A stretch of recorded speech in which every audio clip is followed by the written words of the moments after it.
termasuk tinggi. Tinggi, saya masuk di SMA Tugu waktu itu. Masya Allah. Serius. Terus orang tua udah lanjut aja gitu, lanjut aja. Ya akhirnya padahal sebelumnya sudah pamitan sama Murfi, sudah pamitan semua. Terus datang bawa koper lagi. Masya Allah. Walnya kan enggak gitu. Mana? Soalnya saya tahu kalau nanti saya nolak kualat. daripada nggak diridoi kan gitu. Melu tuh 2 triliun kan. 2 triliun. Dan itu nilainya kalau 2 triliun itu tinggi apa gimana? Ya tinggi, Zat. Jadi itu waktu itu saya kebetulan yang merancang pelabuhan. Waktu itu ada sekitar 100 gitu, cuma diambil 30 untuk nominasi ke Jakarta. Yang kami lakukan pertama kali cuma desain rumahnya orang waktu itu, terus kadang ya dibayar, kadang ya terima kasih, kadang ya hilang kan gitu. Dengan dunia sekarang kayak gitu, alangkah lebih amannya kalau biar di pondok aja gitu.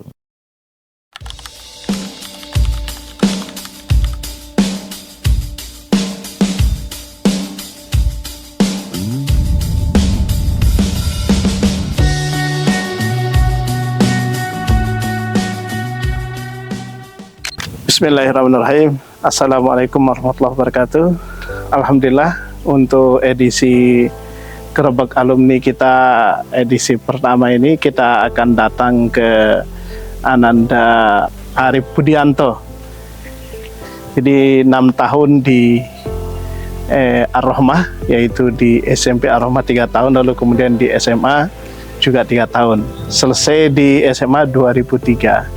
Nah, hari ini kita datang ke Mas Arif Budianto untuk sekedar bertanya dan bercerita bagaimana kehidupan beliau setelah selesai dari pesantren Ar-Rahmah. Ikuti kegiatan kami. Assalamualaikum.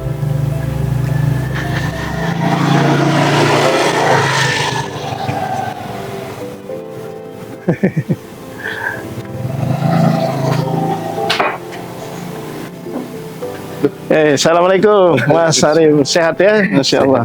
Nah, ini Mas Arif Budianto. Ayo kita ikut ke dalam ya.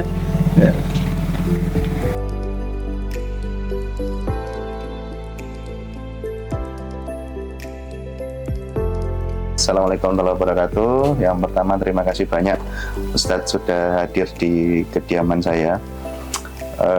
Mungkin kalau yang belum kenal, nama saya Arif Budianto, dulu santri Ar-Rahmah, jadi masuk tahun 2001, kemudian itu SMP ya, kemudian lulus di 2004, kemudian alhamdulillah lanjut lagi 2004 hingga lulus 2007. Nah 2007 saya masih kuliah di Malang, kemudian setelah itu keliling Ustaz se-Indonesia. Iya. Hingga akhirnya 2016 kembali lagi ke Malang. Mas Arif dulu pertama kali masuk SMP gimana ceritanya Mas Arif? Yang jelas karena rumah saya jauh Ustaz ya. Iya. Di mana dulu? Saya dulu di Sumba Timur, di NTT. Jadi kalau ke Malang kan harus naik pesawat ya, naik pesawat. Dan alhamdulillah dari pertama saya sekolah di pondok, orang tua nggak pernah jenguk. Iya. Nggak pernah jenguk.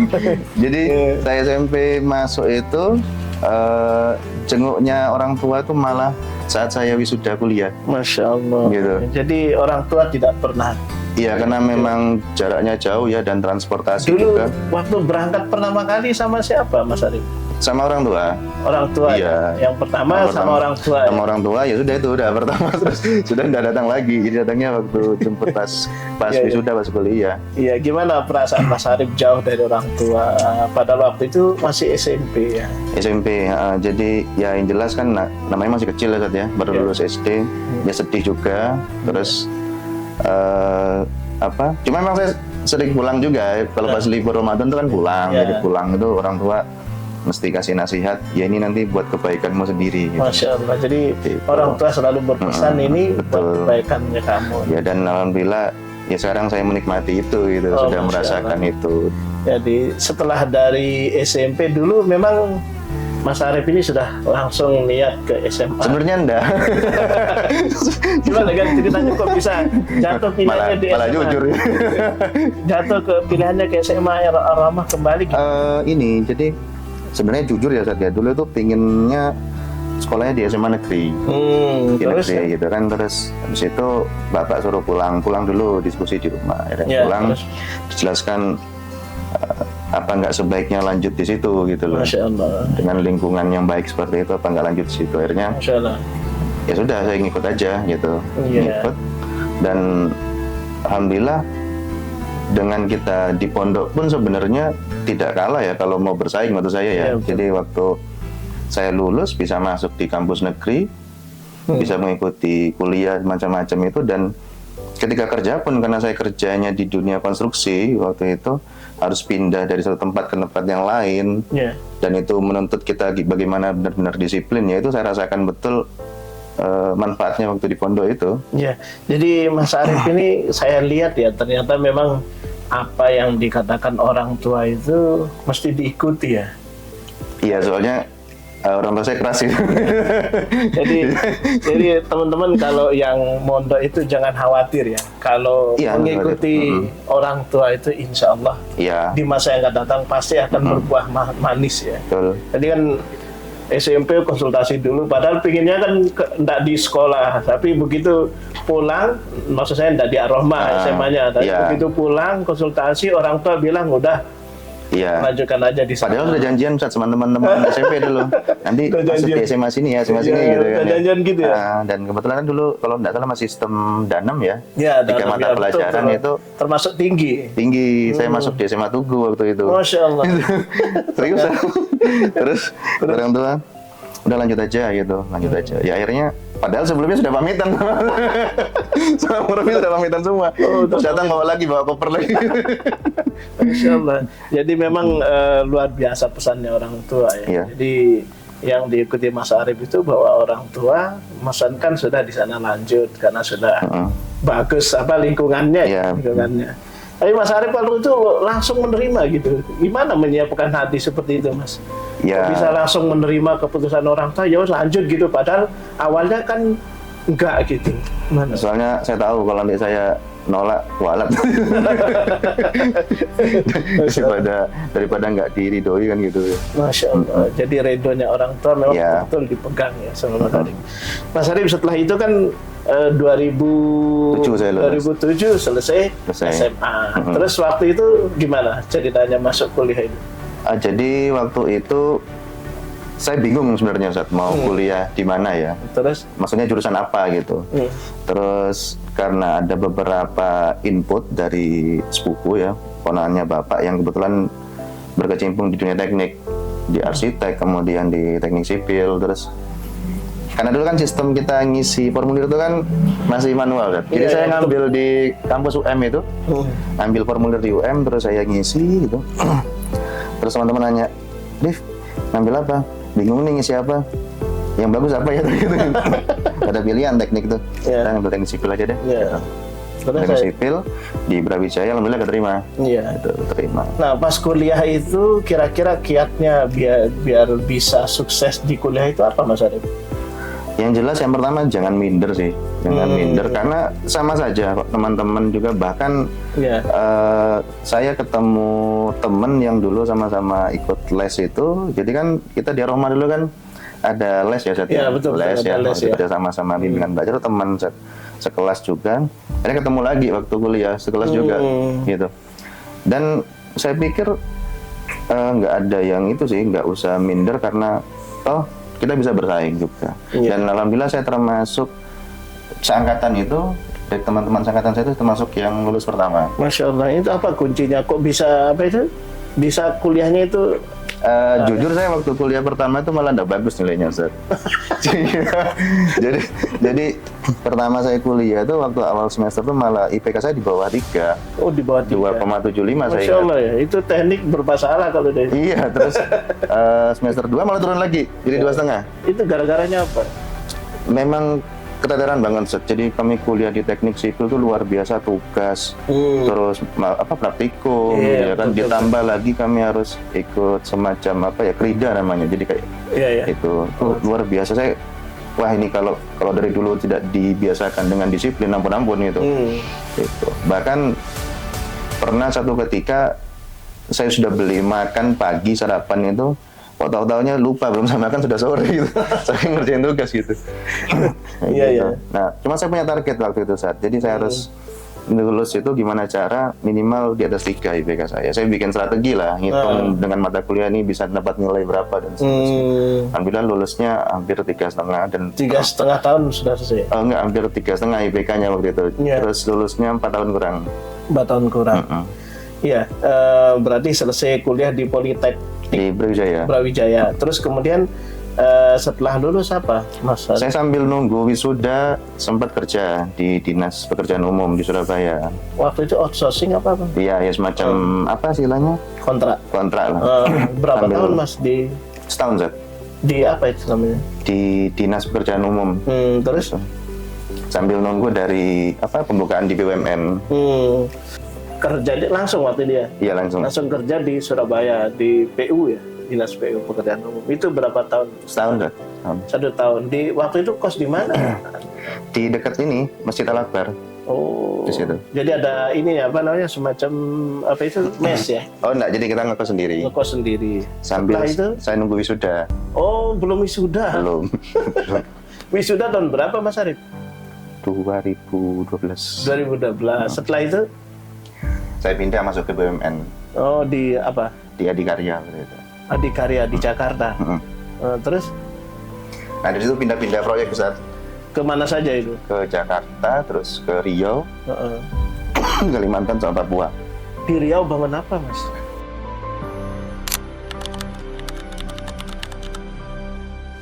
Jadi kita lanjutkan perbincangan kita tentang dunia kerja ya.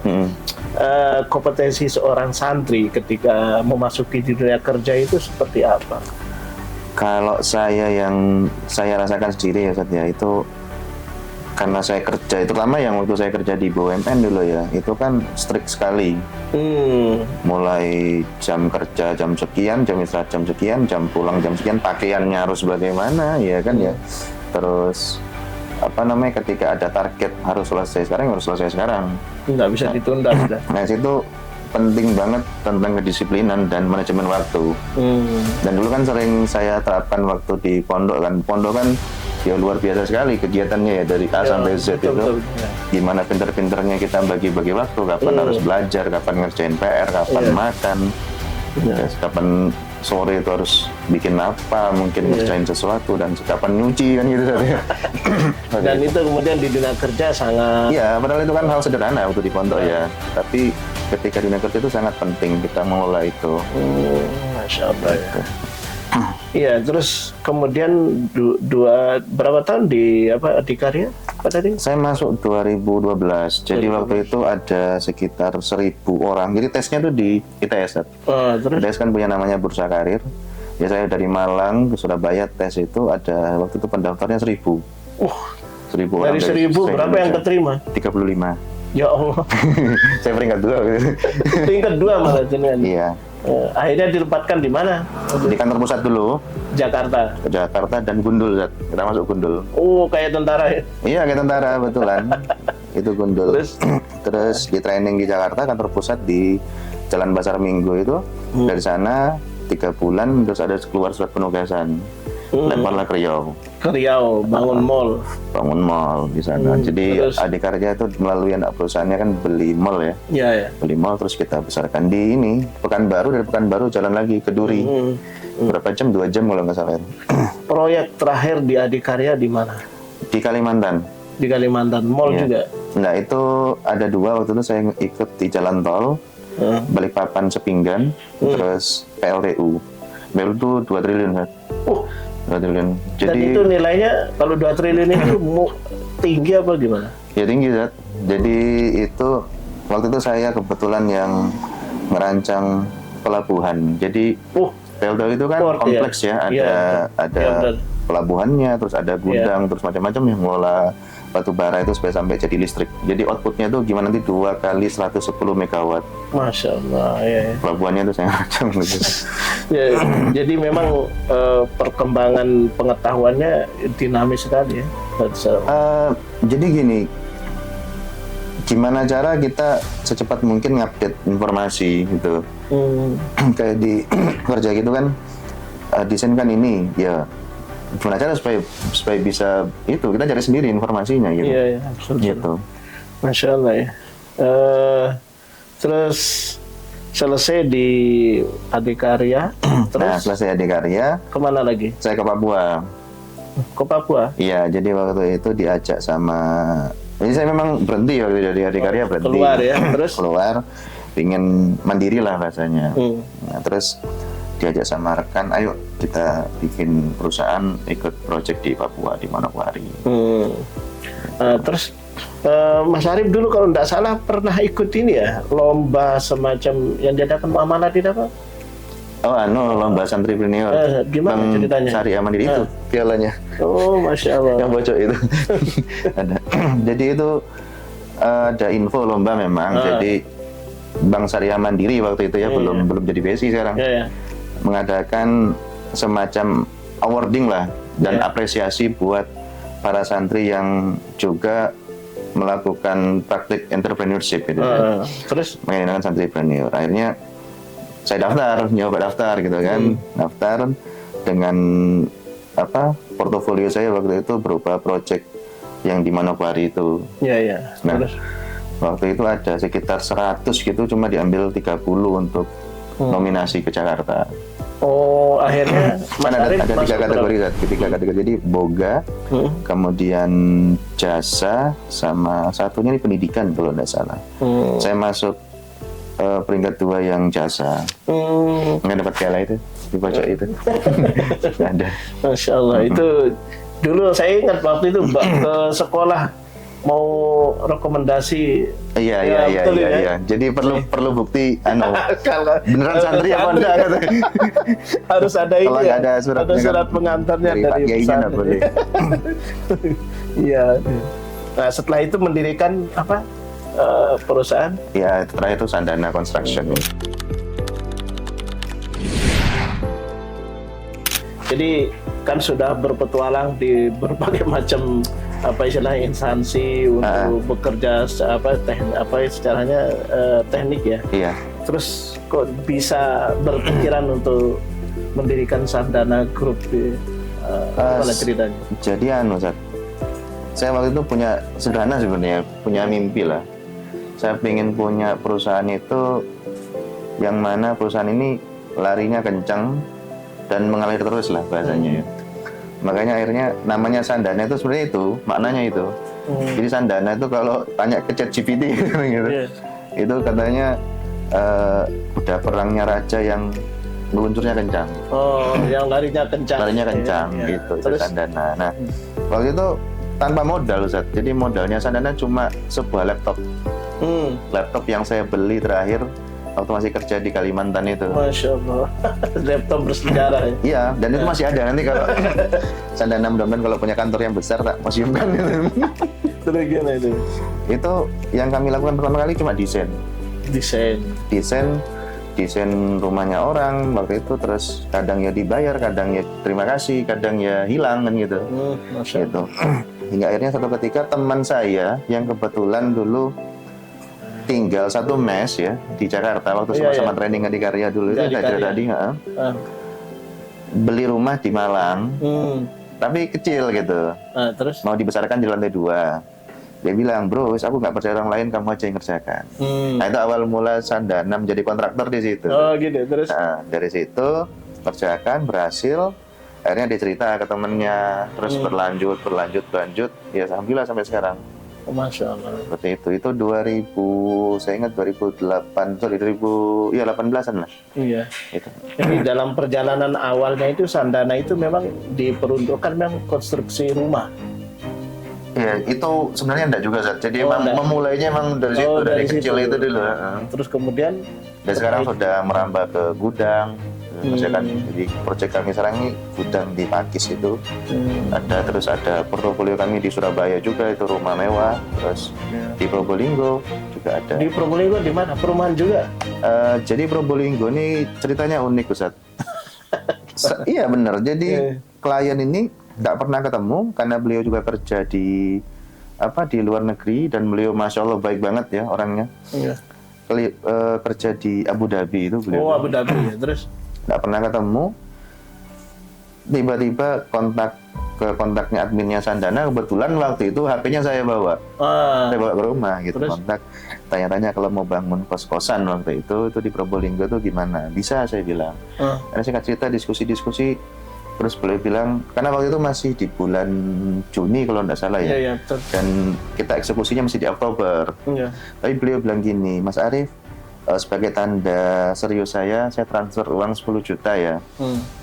Nanti mulai desainnya tapi mulai Oktober. Loh, Pak, kan kita belum kenal gitu loh. Saya belum pernah ketemu gitu. Begitu ya? Nggak apa-apa, saya percaya. Katanya gitu. Terus? Nah akhirnya, singkat cerita pas di September, saya pas pulang umroh itu, beneran beliau kontak lagi fase desain macam-macam. Dan ini lucunya ini Zat, setelah desain itu selesai, beliau sepakat dengan harga. Idealnya kan kita kontrak dulu ya, MOU dulu ya. MOU dulu. Tapi beliau kan di luar negeri. Nah, bisa, bro. Beliau transfer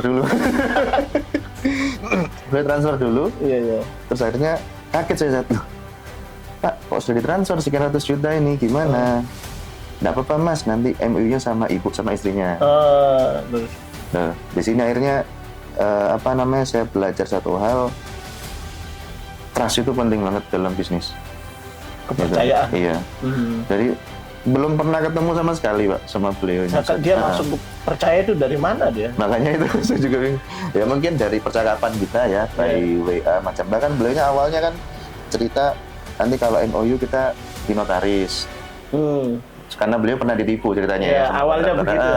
Malah ini enggak jadinya, malah transfer duluan. Terus saya tanya, Bapak gimana notarisnya? Sudah enggak perlu Mas Arif, sudah saya percaya kayak gitu. Masya Allah.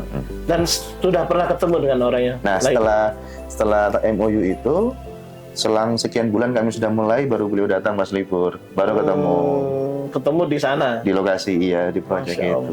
Sampai sekarang masih hubungan baik terus. Masya Allah, sampai sekarang.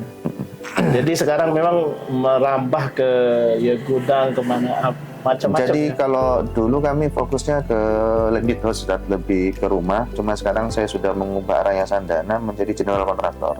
Jadi semua kita kerjakan, tidak fokus ke itu aja. Jadi gudang juga, ya rumah juga, bangunan gedung juga, insya Allah bisa. Iya. Jadi ini berarti perusahaan ini punya ada berapa karyawan Mas? Kalau di kantor cuma 4 Ustaz. 4. Lebih banyak di lapangan. Oh, di lapangan ya? Iya. Di lapangan itu langsung dengan ini ya, orang-orang lapangan. Iya, dengan tukang. Di satu project ada sampai 25, 30. Ya pertama tetap semangat, tetap pede Ustaz ya. Tetap pede bahwasanya, karena kan gini, stigmanya pondok itu kan semacam, kalau dulu nggak tahu kalau sekarang ya lebih dipandang sebelah mata timbang yang macam-macam yang swasta, yang negeri. Kalau menurut saya tuh enggak, justru dengan di pondok kita dapat plus, dapat dunianya, dapat agamanya, dapat juga kedisiplinannya, macam-macam. Itu benar-benar penting sekali nanti ketika kita kuliah, apalagi setelah kita kerja atau berkarya. Karena orang yang sekarang ini bekerja, terutama yang bekerja saja, tidak membutuhkan orang-orang yang lemah. Dan itu dimulai saat kita mondok memang. Membentuk karakternya di situ. Dari kecil dan itu dirasakan Mas Arif betul, juga. Dan sudah saya rasakan sampai sekarang Mas ini. Arif itu 6 tahun ya di pondok. 6 tahun. Dan di mana itu pondoknya? Di Ar-Rahmah. Di Ar-Rahmah.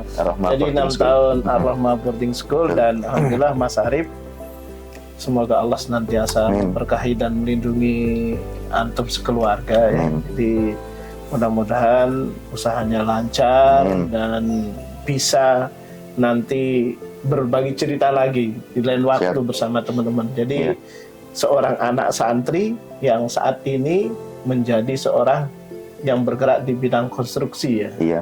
Ya, padahal dulu cita-citanya apa Mas Arif? Pinginnya jadi dokter. Ternyata jadi dokter bangunan. Ternyata jadi dokter bangunan ya. Jadi seorang santri punya istilahnya kapasitas untuk menjadi seorang konstruktor bangunan ya. Jadi tidak perlu khawatir ya. Ya.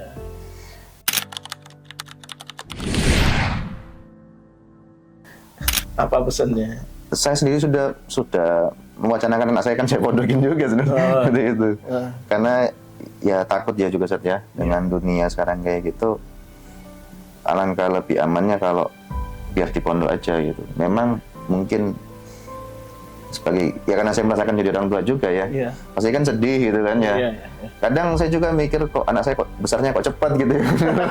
Jangan cepet besarnya gitu kan. Iya, terus Nanti kalau sudah pondok nanti misah ya, bisa biasanya tiap hari sama saya tidur bareng-bareng sama orang tua kan gitu kan. Ya tapi memang ya harus sabar demi kebaikannya mereka, jadinya nanti ke depannya nanti mereka sendiri yang akan merasakan itu. iya. Karena Mas Arif ini termasuk mondoknya unik ya, jarang dikunjungi orang tua. Bukan jarang, enggak pernah. Enggak pernah. Enggak pernah. Benar. Bener. Diantar tahun 2001, Masya Allah. terus orang tua datang berkunjung pas saya wisuda 2012. Dan dulu dari tempat yang jauh juga kan? Jauh, iya. Yang jauh dari Jawa. Bahkan saya juga bingung kok orang tua kok tahu dulu pondoknya dari mana gitu.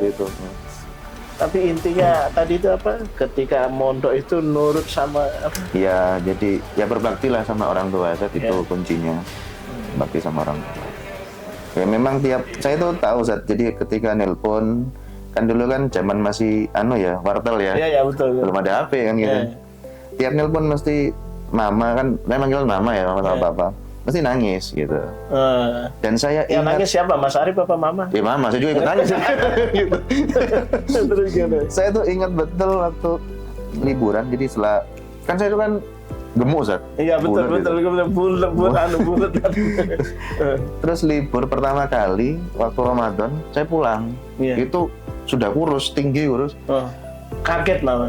nggak kenal. Nggak kenal. Saya sudah di depan hadapan gini nggak kenal, terus pas lihat kaget langsung nangis gitu. Allah. Ya Allah anakku.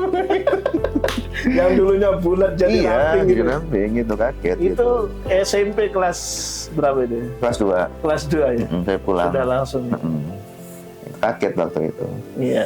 Akhirnya ya di rumah pemulihan. Balas dendam. Balas dendam. Ya, pemirsa, jadi Mas Arif ini termasuk di antara perantau yang jauh sekali datang ke Aromah untuk menimba ilmu di pesantren. Alhamdulillah dengan kunci berbakti kepada kedua orang tua, Betul.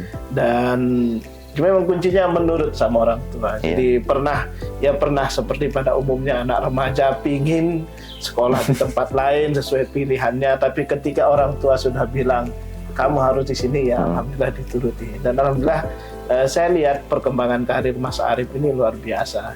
Jadi kita berdoa semoga nanti Mas Arif bisa lebih sukses lagi di Amin. usahanya. Insya Allah gitu Mas Arif. Terima kasih sudah Terima kasih diterima. banyak sudah hadir ke kediaman. Insya Allah. Gitu. Demikian pemirsa, terima kasih atas segala perhatiannya dan sudah mau mendengarkan cerita dari salah satu alumni kita dari SMP dan SMA Aromah. Sampai jumpa lagi di lain kesempatan. Wabillahi taufiq wal hidayah. Wassalamualaikum warahmatullahi wabarakatuh.